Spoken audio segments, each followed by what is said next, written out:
nós podemos escolher qual tipo de processo que se deseja.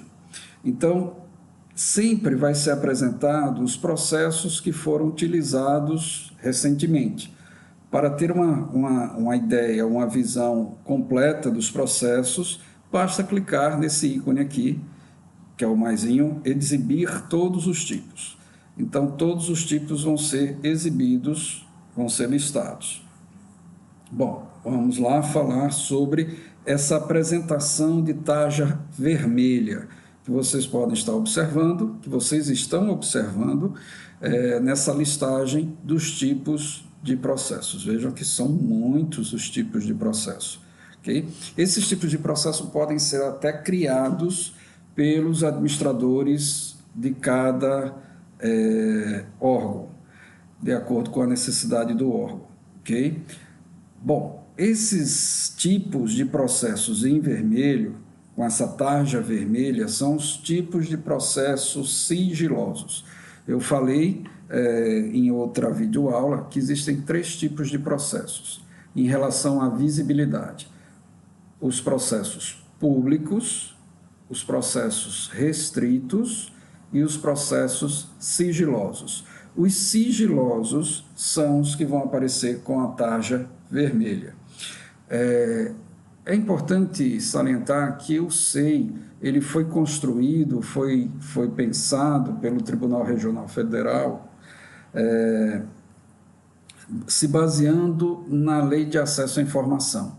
Quer dizer, parte-se da premissa que tudo que se tramita dentro dos órgãos públicos são documentos de domínio público. Então, essa é a situação, vamos chamar de situação default, a situação padrão.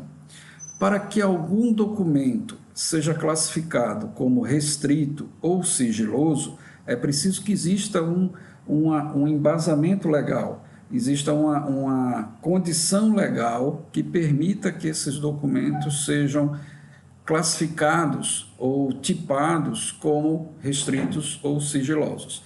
Repetindo, um documento restrito, ele fica visível apenas para os usuários da unidade criadora e da unidade a qual o documento foi tramitado, ou as unidades por onde o documento foi tramitado. Fora esse escopo, não é mais visualizado. Documento público, o nome já está dizendo, ele é global.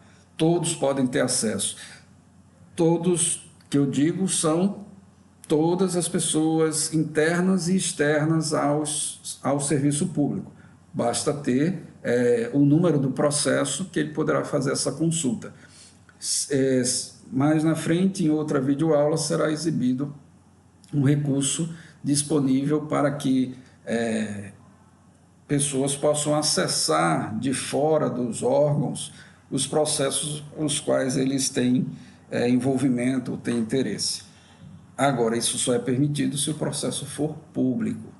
Caso contrário, se for restrito, todas as pessoas, todos os usuários ligados à unidade ou às unidades por onde o processo tramitou, elas vão ter também condições de acesso.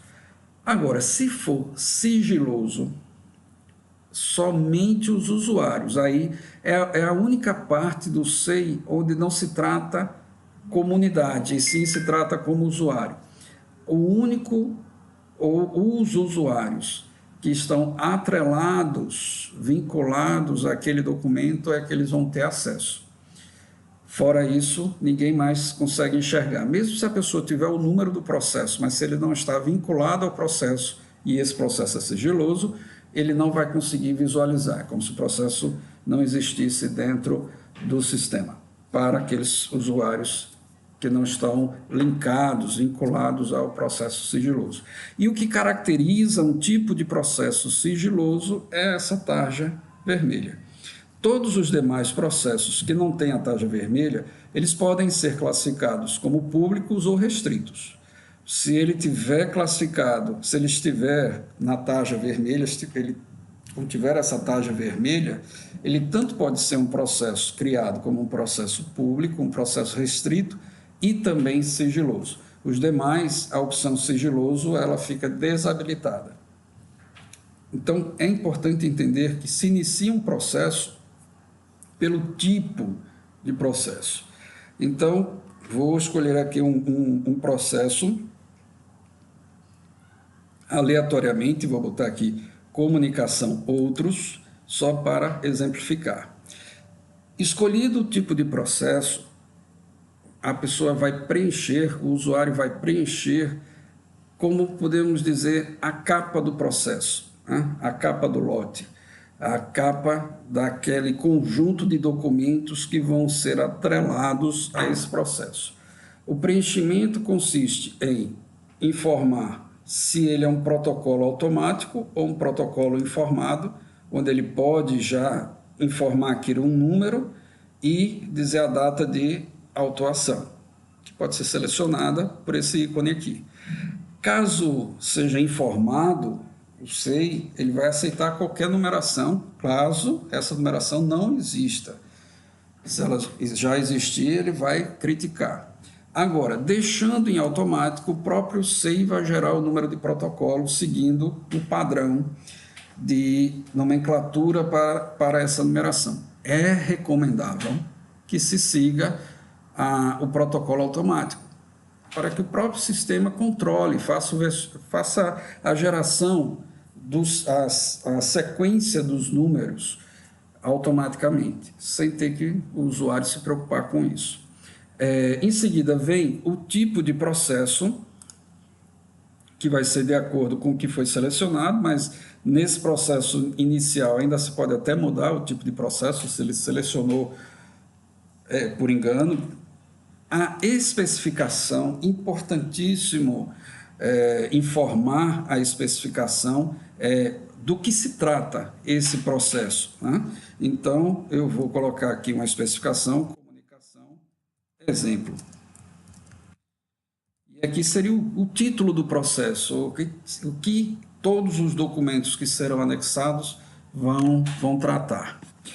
A classificação por assunto. Bom, essa classificação, com raras exceções, todo tipo de processo, quando é criado por um administrador do SEI, ele já associa o tipo de assunto. Então, esse tipo de assunto, o usuário ele não tem como criar o tipo de assunto, mas ele pode especificar outros tipos que existem na tabela. Isso é a mesma coisa em relação aos tipos de processo. O usuário também não vai poder criar tipos de processo nem criar tipos de documento. Só os administradores podem fazer isso. Porém, o tipo de assunto, nem os administradores têm condições de criar, porque ele é uma tabela já padronizada e que tem que ser respeitada para garantir a classificação correta dos documentos. Então, o que o usuário pode fazer é que, se o tipo de assunto que é especificado por default para